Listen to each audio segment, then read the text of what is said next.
Bonjour à tous, eh bien, nous revoilà devant un nouveau sujet. Donc aujourd'hui on va aborder un thème qui est récurrent chez beaucoup et dont on a du mal à s'expliquer. C'est la sensation de ce vide que l'on a en nous à des moments de notre vie, dans certaines situations. Donc on va aborder le thème du vide en moi et pourquoi ce vide est en moi. Avant de démarrer, je voudrais vous remercier parce que vous vous êtes abonnés, vous êtes un peu plus de 100 à vous être abonnés sur ma chaîne. Donc je vous remercie parce que vous me faites confiance et ça me touche vraiment droit au cœur. Ce que je vous propose, bien sûr, c'est de partager mes vidéos, car autour de vous, d'autres personnes peuvent avoir besoin de certaines explications dans certaines choses qui se passent dans leur vie. Dont il ou elle n'arrive pas à comprendre pourquoi ils vivent de telles situations. Donc si vous pensez qu'à vous, ça vous éclaire, ça vous fait du bien, pensez qu'à d'autres aussi. Donc n'hésitez pas à partager mes vidéos et je vous remercie encore énormément d'être fidèles. Alors, le thème du vide en moi. Pourquoi a-t-on ce vide en soi? Il y a des moments dans la vie où on est dans la tristesse la plus complète, on sent qu'il nous manque quelque chose vraiment dans notre intérieur, on sent qu'il y a un vide. Il y a un vide qu'on n'arrive pas à s'expliquer, qu'on n'arrive pas à comprendre, on ne sait pas pourquoi ce vide est là dans notre vie. Et ça nous déclenche de grandes souffrances, de la tristesse, voire un petit côté dépressif, parce que on n'a pas de réponse. Alors le vide, on a pour habitude de le remplir en allant puiser chez l'autre ce qu'on ne sait pas prendre chez soi. C'est-à-dire que déjà, si vous observez des enfants, quand ils n'ont pas un jouet, peu importe le jouet, et que le petit voisin a ce jouet, qu'est-ce qu'il fait? D'instinct, il va aller le prendre parce que il le veut. Donc pour lui, il lui faut ce jouet. Donc il va aller chercher chez l'autre ce qu'il n'a pas chez lui, pour se satisfaire, parce que le fait de prendre le jouet à l'autre, ça le satisfait, ça lui amène quelque chose de confortable en lui, il est heureux, il a ce jouet, il le voulait, donc quelque part ça le remplit d'une énergie. Mais ce fonctionnement n'est pas un bon fonctionnement. C'est-à-dire que quand vous avez ce vide, c'est bien souvent l'affectif qui déclenche ce vide, bien sûr, qu'est-ce qu'on fait? On a besoin d'une rencontre. On a besoin de trouver quelqu'un, un partenaire ou une partenaire.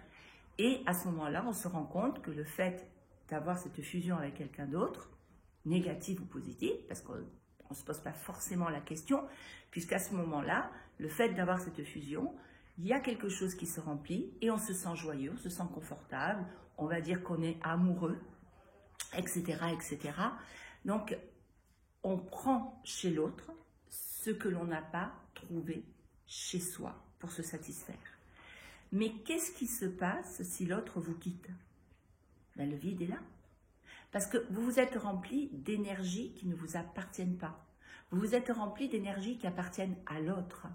Donc vous êtes un petit peu comme un vampire qui prend chez l'autre, qui pompe le sang de l'autre pour se nourrir, parce qu'il a faim, parce qu'il est avide, parce qu'il en a besoin. Pour lui, c'est vital. Et d'ailleurs, l'exemple du vampire représente très bien la chose.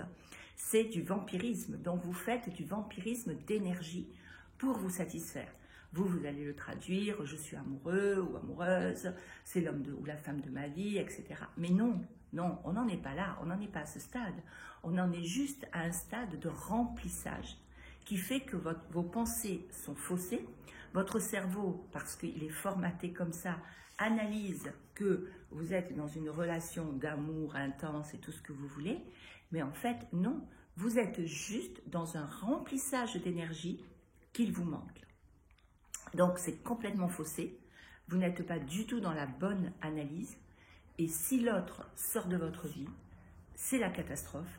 Parce que comme vous vous nourrissez et comme vous le vampirisez, du coup, vous n'avez plus personne à vampiriser. Du coup, il vous manque quelque chose. Et si vous vous posiez la question à ce moment-là, pourquoi, quand je rencontre quelqu'un, je suis nourrie, et pourquoi, quand il sort de ma vie, je suis vide? Réfléchissez à vos émotions. Il faut apprendre à avoir toujours un temps de réflexion sur ce qui se passe en vous. Donc il faut être curieux de soi-même. Il ne faut pas être dans le déni. Il ne faut pas être dans le oh, « je m'en fous, c'est comme ça ». Non, on ne s'en fout pas, c'est pas comme ça. C'est que j'ai des besoins et mon corps me le dit. Mon cerveau, lui, il va me dire ce que je lui ai appris à me dire. Mon cerveau, je lui ai appris à fonctionner d'une certaine manière. Donc lui, bah, c'est comme un ordinateur. Qu'est-ce qu'il fait?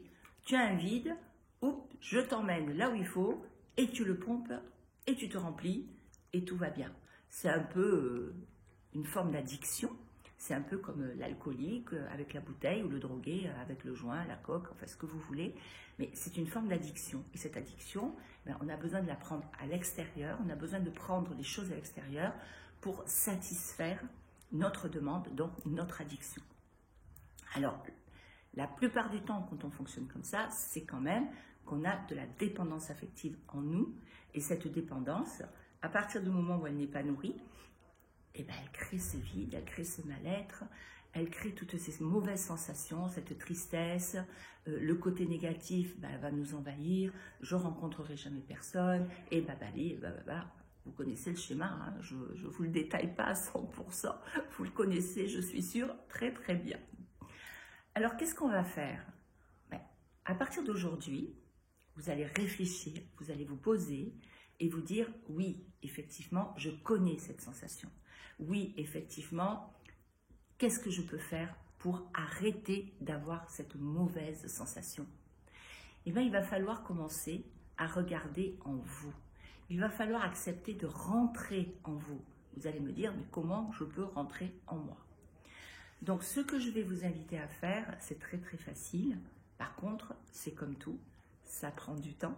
Ça ne va pas être un résultat formidable de suite. Il va falloir que vous soyez patient avec vous-même et que vous acceptez qu'il y a un chemin à faire pour arrêter d'être dans cette souffrance.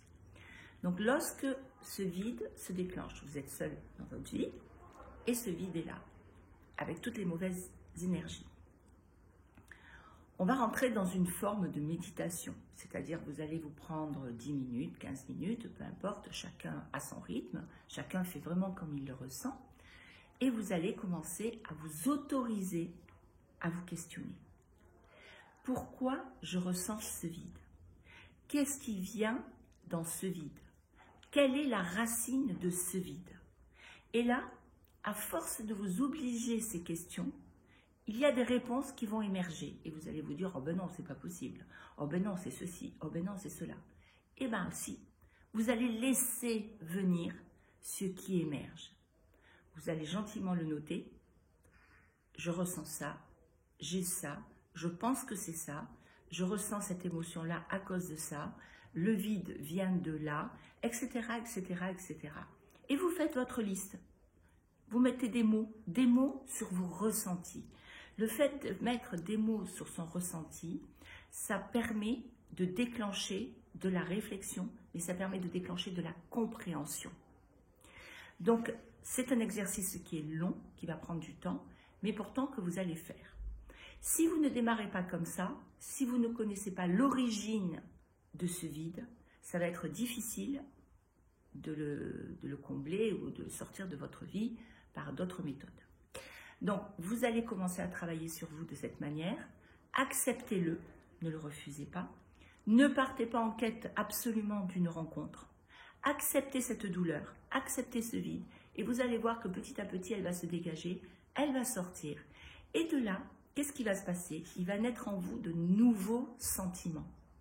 Et vous allez prendre conscience qu'en vous, vous avez vraiment toutes les énergies pour être en harmonie, pour être en équilibre, pour être heureux. Vous allez me dire, mais je ne vais pas vivre toute ma vie toute seule. Si je me satisfais, je fais quoi? Mais si vous vous satisfaites, vous serez à même de rencontrer justement la bonne personne. Parce que vous n'irez pas vers quelqu'un pour lui pomper ses énergies, vous irez vers quelqu'un pour complémentarité les choses, pour partager des bons moments, pour voyager, pour se faire un bon resto. Vous serez dans une neutralité affective. Donc, comme vous serez dans la neutralité et que vous ne serez pas en vide, ces énergies à lui vont complémentarité les vôtres et vice-versa. Et là, vous serez dans la stabilité affective et vous rentrerez dans la relation. vous rentrerez dans une vraie relation amoureuse et vous verrez que les sentiments qui vont naître en vous à ce moment-là seront des sentiments d'amour et pas des sentiments de dépendance. Donc, vous allez commencer à réfléchir. Je sais que pas tout le monde en a envie, mais c'est la seule méthode. Hein. Pleine conscience. Tout le monde parle de la pleine conscience. La pleine conscience existe depuis des lustres. Mais c'est par la pleine conscience qu'on réalise, qu'on accepte et qu'on soigne ce qui ne va pas en nous. Donc, je vous invite vraiment à avoir cette réflexion. Je vous invite vraiment à vous poser des questions. Par contre, si vous voyez que pour vous, c'est très difficile, parce qu'il y a beaucoup de résistance dans votre tête, parce que c'est votre cerveau qui résiste, parce que vous l'avez formaté. Donc, quand il y a de la résistance, ça ne sert à rien de lutter. Plus vous luttez, plus vous mettrez de la résistance, et plus ça sera difficile. Donc, mon cerveau refuse de faire cet exercice. Mon cerveau n'est pas d'accord parce qu'il souffre et il faut qu'il comble cette souffrance par, comme l'alcoolique par son verre ou son litron de vin, d'accord? Donc, si vous êtes dans cet état et que vous faites partie des personnes qui seules ne pouvaient pas y arriver, faites-vous aider. Appelez un coach, appelez un kinésiologue, un psychologue, lisez des bouquins, mais faites-vous aider intelligemment, avec l'acceptation de vous faire aider. Quand on va chercher une aide à l'extérieur, c'est qu'on veut cette aide. Si on va la chercher avec un blocage intérieur en se disant de toute façon ça ne fonctionnera pas, comme vous y mettez du négatif et que vous y fermez la porte, ça ne peut pas fonctionner. Donc vous pourrez voir tous les thérapeutes du monde entier. Après, vous pouvez vous préparer à l'acceptation d'une aide extérieure. Ok, je reconnais que j'ai un problème, j'ai besoin qu'on m'aide, je ne sais pas du tout comment m'y prendre, mon cerveau ne m'envoie pas du tout les bonnes infos, donc je vais aller voir vers un professionnel, quelqu'un de compétent qui va pouvoir me donner des clés, et ces clés vont me permettre d'ouvrir ces portes que j'ai extrêmement verrouillées. Alors quand on fait ce genre d'exercice, on peut être aussi dans la peur de découvrir ce qu'on n'avait pas découvert jusqu'à maintenant et des choses auxquelles on n'avait pas pensé. Alors, le vide affectif, vous allez me dire, ça vient de la dépendance. Oui, effectivement. Donc, c'est déclenché par papa, c'est déclenché par maman. On repart sur le chemin. Mais en même temps, si on connaît nos origines dans nos souffrances, on peut les guérir. Donc, le blablabla du schéma parental, etc., il reviendra à toutes les sauces dans vos souffrances. Tout ce qui touche l'affectif est lié à la base aux parents. Ça peut être lié aussi à des situations qui se sont greffées, qui ont agrandi la faille, mais en attendant, ça vient de là. Les culpabiliser, ça ne sert à rien. Leur demander réparation, ça ne sert à rien. Leur compréhension n'est pas votre compréhension. Apprenez à vous guérir vous-même. On est formaté pour ça. On a toutes les ressources en nous. On a tous les outils en nous. On peut être heureux si on veut être heureux. Tout dépend de notre état de pensée et tout dépend de ce que l'on veut. Qu'est-ce que vous voulez? Vous voulez remplir votre vide? Alors remplissez-le. N'allez pas chercher ailleurs ce qui ne remplira jamais ce vide en vous. Et c'est une bonne chose quand vous en prenez conscience. Au lieu de se dire « je suis en manque, il faut que je me trouve quelqu'un », façon de parler, hein, je parle juste du manque affectif, je ne parle pas du manque sexuel, ça c'est encore un autre débat. Mais quoique ça peut être lié, parce que par le sexe, on peut aussi combler, on y reviendra à un moment. Quoi qu'il en soit, quand on a ce vide, acceptez de vous poser. Ne vous dites pas, oui, je suis malheureuse. Oui. Non, non, allez, on se pose. Ok, j'ai ce vide, je l'écoute ce vide. Qu'est-ce qu'il me dit ce vide? Ce vide, il va vous guider vers la solution. Mais si vous ne l'écoutez pas, vous ne pouvez pas la trouver, votre solution. Parce que vous êtes dans le déni, vous êtes dans le refus. Et quand vous arrivez à comprendre et à déclencher que toutes les solutions sont en vous, et quand petit à petit, vous mettez votre ordinateur à jour, donc votre cerveau, moi je dis que c'est un ordinateur parce qu'il est formaté comme vous avez décidé de le formater, inconsciemment ou consciemment. Mais si vous lui apprenez à réfléchir autrement, eh bien lui, qu'est-ce qu'il fera? Il vous enverra des informations complètement différente de celle que vous avez eue jusqu'à maintenant. Et ça, c'est du positif. N'ayez pas peur de travailler sur vous. N'ayez pas peur de chercher. N'ayez pas peur de comprendre. Aujourd'hui, on a des outils formidables pour ça. Profitez-en. Et en plus, ce que vous apprenez, vous allez le transmettre à votre entourage à un moment donné. Vous pouvez le transmettre à vos enfants. Vous pouvez être quelqu'un de transmetteur de plein de choses, de belles énergies, donc de positives, un moteur. Voilà, vous pouvez avoir dans votre vie une place avec des choses merveilleuses. Donc ne restez plus dans l'ombre. Apprenez à vous découvrir. Allez, on bosse sur soi. La méditation. La méditation est un outil merveilleux. Pourquoi méditer? Parce que quand on médite, on écoute son corps. Et c'est ce que la méditation vous invite à faire. Par la méditation, vous pouvez guérir énormément de problèmes, de dysfonctionnements. Parce que la méditation vous permet de chasser les mauvaises pensées de manière à aller chercher les bonnes pensées. Alors, chasser les mauvaises pensées, c'est-à-dire quand elles sont présentes, ok, là tu m'envoies du négatif, parce que c'est une situation qui est dans le négatif et que je connais bien, donc d'accord, ok pour ce négatif, je l'accepte ce négatif. Ne luttez jamais contre vous-même. La pire des choses est de lutter contre soi-même. Plus vous luttez, moins vous guérissez. Moins vous luttez, plus vite vous avancez. Alors, je vous conseille vraiment de faire ça. Écoutez votre vide, réfléchissez, mettez des mots sur ce sentiment et vous verrez que ce sentiment va se transformer en quelque chose de positif et vous allez remplir votre vide. Et là, vous allez ouvrir des portes merveilleuses dans votre vie. Alors, moi, j'ai envie de vous conseiller ce livre, mais il en existe plein. Donc, vous n'êtes pas obligé de lire le livre que je vais vous montrer. Vous pouvez acheter le livre qui vous correspond. Sur le sujet, vous en trouverez plein. Donc, moi, j'ai trouvé qu'il était pas mal, mais il y en a tellement que je ne peux pas tous les lire. Donc, je vous en présente un au hasard. Après, voilà, à vous de voir. Alors, quand je vais vous le montrer, il va être à l'envers, forcément. Parce que je ne peux pas le mettre à l'endroit, enfin il aurait fallu que je fasse une photocopie, mais bon, je n'ai pas eu le temps. Alors ce livre s'appelle « Comme un vide en moi » et c'est de Moussa Nabati. Donc je vous montre quand même la couverture, comme ça, ça vous permettra de le voir. Alors je ne fais pas de promotion pour l'auteur, je vous rassure, c'est simplement un livre que j'ai lu et que je me suis dit, tiens, ça peut être quelque chose d'intéressant pour d'autres. Donc, je vous partage mon expérience de ce livre. Mais comme je vous dis, il en existe plein d'autres.